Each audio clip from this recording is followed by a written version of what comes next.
Episode 2, Don't Risk It TV. I'm Mick. And I'm Naomi. Here we are. We've had a great response for the very first episode. So now we're continuing on, which is really, really good. It's been excellent. So today what we thought we'd talk about is the planning window for young adult teenage parties, Mick. That they can be a handful, Absolutely. but planning absolutely. always prevents poor incidents and it's all about safety. So what I thought we could sort of talk about today, and we can flush out more on this topic down the track, and please email us at Don't Risk It. So what I always say to the parents and the young people, if you're planning a young adult party, allow a 6-week window. Absolutely. And at that point, you should establish, a rough amount, your guest numbers.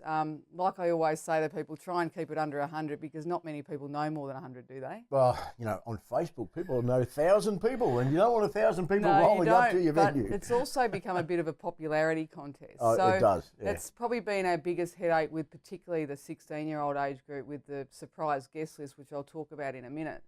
But it's very important to get the right venue for your party. Now, 21st are relatively easy, aren't they? Pretty straightforward, but I mean, some licensed venues don't like Still don't want having them. the 21st. And saying that there's some vineyards and rustic venues where they don't want them, because they can sometimes. I mean, especially a vineyard could cause damage. Absolutely, and so on, where it's more mature function. Correct, and you've still got sort of young people that sort of like to have contests with drinking and that sort of thing. Now.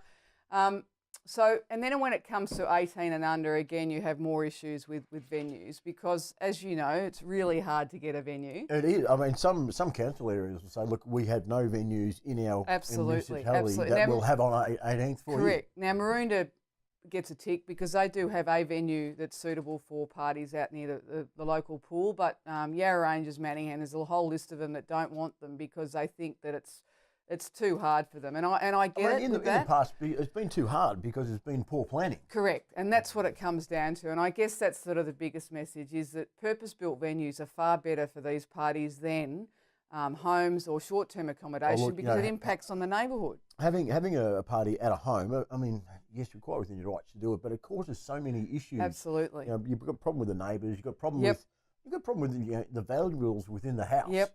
And not having your house destroyed by 100 or the neighbour's through the house. bin getting weed on, or the dog getting urinated on, or the dog going missing. The dog going missing, or bottles from the party getting thrown over to someone's place, and then you've got the noise-related issues, which Absolutely. There is some stats out there from the EPA that have indicated that noise complaints have gone up, which causes a lot of stress for VicPol having to attend for minor sort of things. So going to a purpose-built hall or venue is actually a better way of doing it. Well, it's safer as well, because obviously with a purpose-built venue, it's got all the proper emergency exits, usually one level, whereas homes, you've got plenty of dangers, such as swimming pools, trampolines, open fire pits. Yes.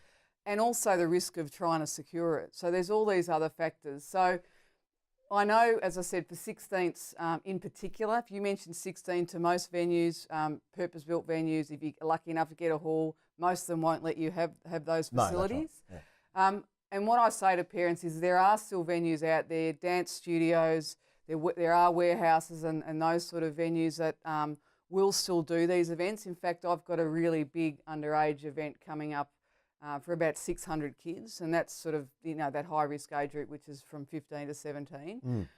So there are definitely venues out there. You've just got to do a bit of research. Absolutely. And obviously have that contingency plan in place. Now, I mean, with the venue, as you were saying in episode 1, looking at a venue, for instance, just a simple thing is a first aid kit. Now, you're not necessarily going to have a first aid kit to support a function of 100 people at a house. No.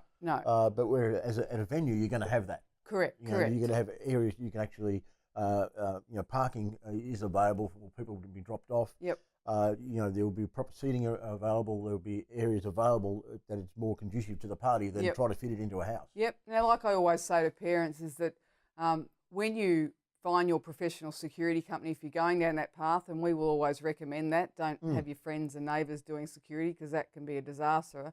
And particularly once you're in that public domain, it becomes a legal issue as well. But normally, your security response team should have a level 2 first aid anyway. Absolutely. That's part of licensing. And it's so important for that sort of young adult teen party because of the issues with alcohol and drugs coming onto the scene. So you really need to have people that know what they're doing. And, you know, as I said, the purpose-built venues are definitely far better from a safety point of view. But we also know that the short-term accommodation have been utilised by people such as your Airbnb, and they've hit the media. It's a lot of media. Yeah, and that's probably partly to blame because, again, these young people can't get the venues. So there is a bit of a push there for, you know, councils maybe to possibly look at some other sort of planning down the track and opening up these venues to possibly take the pressure off these short-term accommodation, because I know the residents where these short-term accommodation properties are up in arms. Oh, they're getting up in arms. You know, they have a property. They don't necessarily want 300 people at a party every weekend. Yep. They're quite nice facility. Yeah, exactly. And look, at the moment, probably our most popular parties have been that 16-year-old age group. In fact, I've got a couple this weekend that are around the 150, 200 mark. And often with the 16-year-old parties particularly, we overstaff them. So for 150 kids, we've got 4 staff assigned at some of these events, and we already know that we're going to have unwanted guests because of that pre-planning that I do where I go and visit the venue. That's right. I mean, if you've got 150 coming already on the guest list, by the time it hits social media, absolutely, there's another, let's say anywhere between another 50 and 100 are going to roll up and say, oh, but I'm friends of such and such. Yeah. Now, one of the things that we do, and I've said this before, is that a week prior, I always say to the parents, make sure you get your hands on the guest list, particularly for your 16-year-olds. Now, I always say to the parents, if there's a delay, you should have the warning bells go off, because what that means is the numbers have increased more than not. So it makes me laugh when parents sort of ring me and say, oh, look, we're just culling the number of guests back from 170 to 150. And I say, hang on a minute, that's not the point. Now 170 people That's know. Right. One thing I've got to say with the guest list, because I've been handed guest lists by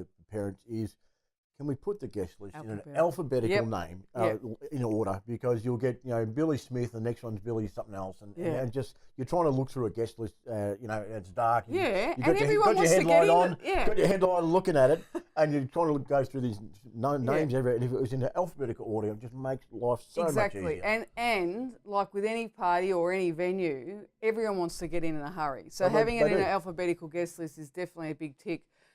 We always now make the young people bring hard copy ID, i.e. student ID. We don't go on Facebook because there's too many people that look the same. No, that's right. And if you don't have a hard copy ID system, what happens is you have 3 Jack Smiths in the party and 2 are going to be bad. That's right. That's right. So Absolutely. what we say is by having that strict guest list and most importantly that bag cloaking, particularly for that age group, because what happens, Mick, if we don't bag cloak for that age group? What happens? Oh, you never know what's in the bag. And all what of a sudden normally you open is in the the bag. bag? Oh, a litre bottle of something. Because the problem is at 16, they all want to be adults. They do. MTV, the access to social media has meant they're getting older at such a young age, and they see alcohol advertised everywhere and they want to do it. They want to do it, that's right. So it's very important to have that sort of strict system to the point now where we actually have an observation system for all the guests attending for the 16s. And we know that some of them will have a few drinks, but it's the ones that are wobbly and they blame their high heels on being wobbly. That's right. Where we ask them to sit down, and then it's almost like a DUI test where they have to, I want you to walk from here to that tree straight. They can't do it. They can't do it. I mean, if you're going to have a young adults event, we're going to look at some sort of tagging. Absolutely. Because, we stamp them, but wristbands so we've got good. some 16-year-olds in there. Correct. So definitely have some sort of system and always rely on your parents, and we want sober parent helpers too, because that's really important. Yeah, absolutely. So we say 1 parent for every 15 kids because they're an extra extension of security. They can go out and hand out food and be your eyes without being obvious. So that's right.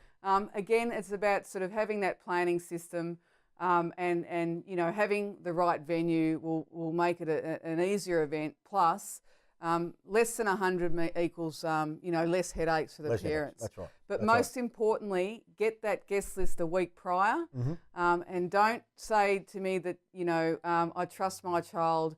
I've got kids too, and you have too. But sometimes they don't always tell the truth. Oh, funny about that. Yeah, funny about that. So what we say is have that guest list ready to go.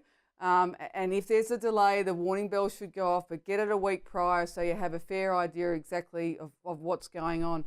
And we're nearly out of time, so We are. I think it's at the end of this segment. If you'd like to send us a question or an email, go to Don't Risk It TV and we'll look forward to your response. Thanks very much, and don't forget to subscribe.